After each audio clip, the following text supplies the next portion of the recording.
Hello out there in YouTube land. Well, I think I'm in the, might not be in the picture, might have my head cut off, I don't know. Sure looks like I could have my head cut off. Let me get back here and look at it. I'm, amateur. We'll just raise it up and then I'll go back and move it down. Hopefully I'm in it. We're gonna be splitting some wood. Here's why we're splitting wood. I need to fill up my basket, need wood, and my cable for the sawmill hadn't come. So I want to get you guys out a movie, so I figured I'd do this. For you new people out here, this is my wood splitter. The old people out here, you know my wood splitter, and you know I've done a lot of videos on the wood splitter. You new guys that are here, maybe first time or maybe the 10th time, or who knows, I haven't done a wood splitter video since the last one I did. Pretty sure about that.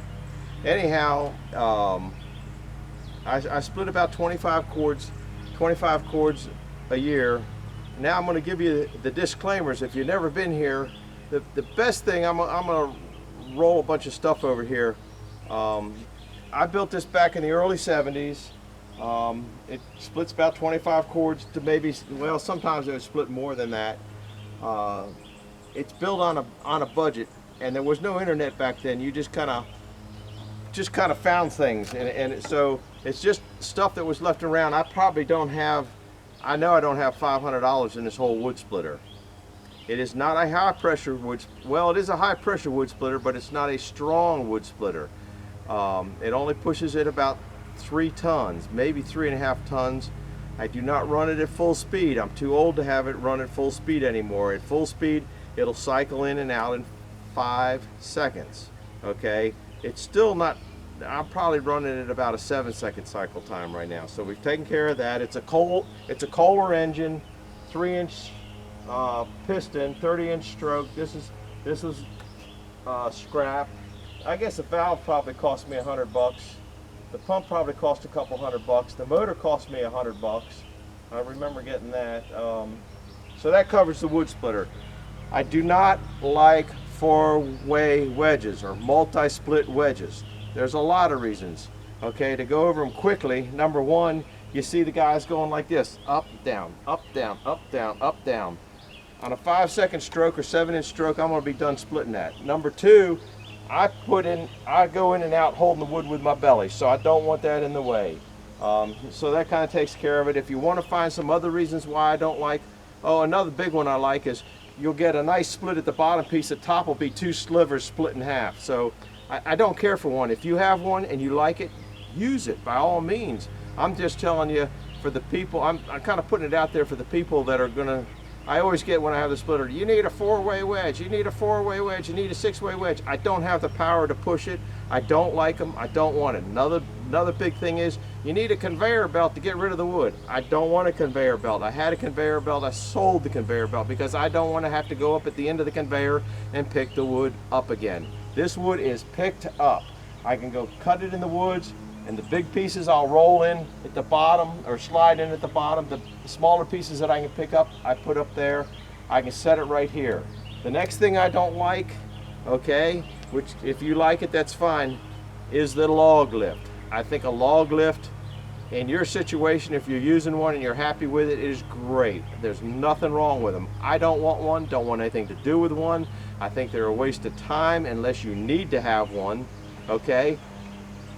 The machine, if you don't have a machine now, you might need one. The machine does all the picking up. I don't pick up anything. And it also, a log lift, okay, promotes what I call wood splitter merry-go-round. Go around, put your log on, come back around, split it. Go back around, pick up the other piece or whatever that fell on the ground, come back and split it. You're going around, coming around, going around, coming around. The next thing you got to do is your pile is slowly getting further away from you. So you're moving further, moving further, moving further.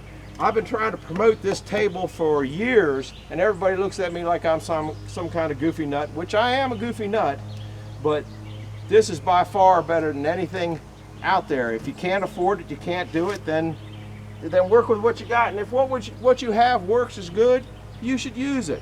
I see an awful lot. I watch Mike Morgan all the time. I think he's a great guy. Anyhow, when I watch him and Melissa split wood, you watch them. They use that log lift most of the time as a table. get a table, put anything. I do most of my wood splitting over there. Okay, I'll zoom you around. Zoom. Okay, you getting seasick yet? I do most of my wood splitting over there. Once again, if you see some of the past videos, you'll see that. Okay, I can just take the bucket over there and then stack them in the bucket, then bring them over here, and I'm good to go. So you watch Mike and Melissa, they use that log lift as a table more than they use it as a log lift. I don't know why you just don't get a daggone table or put the stuff in the bucket or something, but because he's got the equipment. Anyhow, but he's a good guy. I recommend you go watching him because I do like him. He's really smart on a lot of things. So I don't think if you're watching me, I think you've seen him. And I enjoy watching him. He's one that I watch every day. I also watch Mark Galici. Now that's sawmilling, so that's a little different thing. I watch Nathan, and Nathan's got some stuff coming, so he's an interesting one to watch.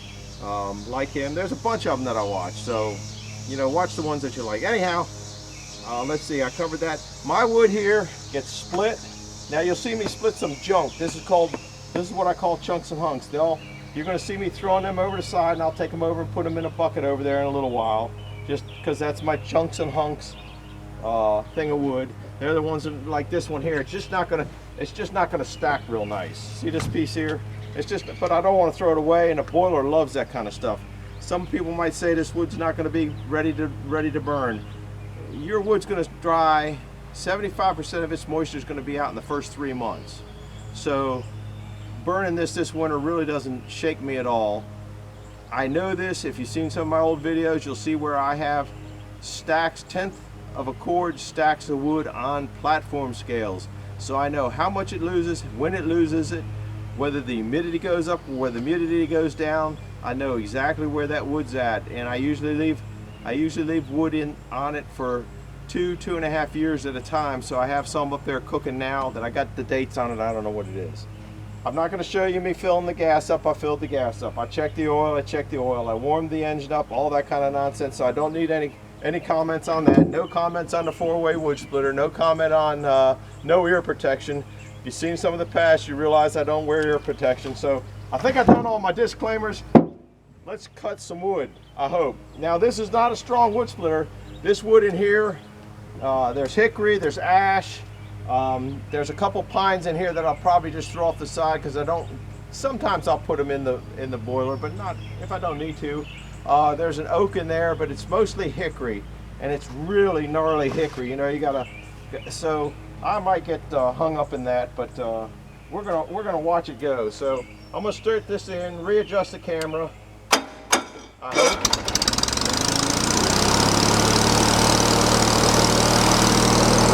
Let's split some wood. Let me see if I can't get you in there. Oh, the lights, so I know that the thing's running. That's all. Sometimes it'll stall out or it'll go off, and I won't remember that I left the ignition on.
otherwise or we run out. Oh, we still got, I'm gonna finish up this. I'm gonna go ahead and shut it off.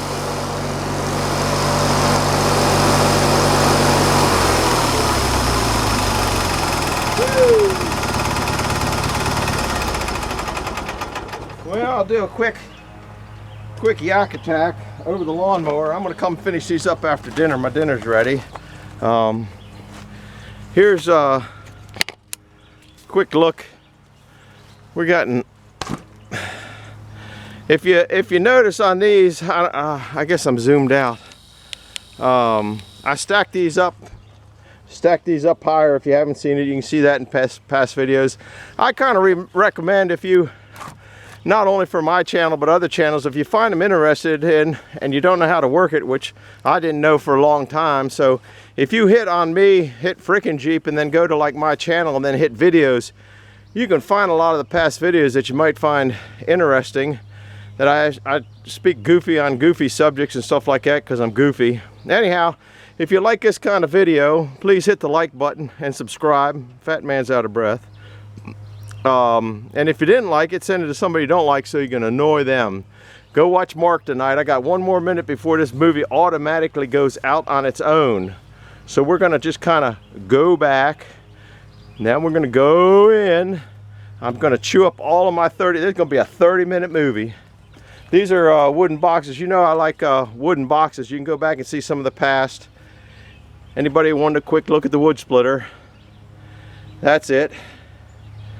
And we got most of that. Those two there are pine, so I really don't need them in here. This is pretty good pile of wood here. Hickory, ash, and one oak. So over and out. Thanks for stopping by and watching. Please hit the like button. Bye.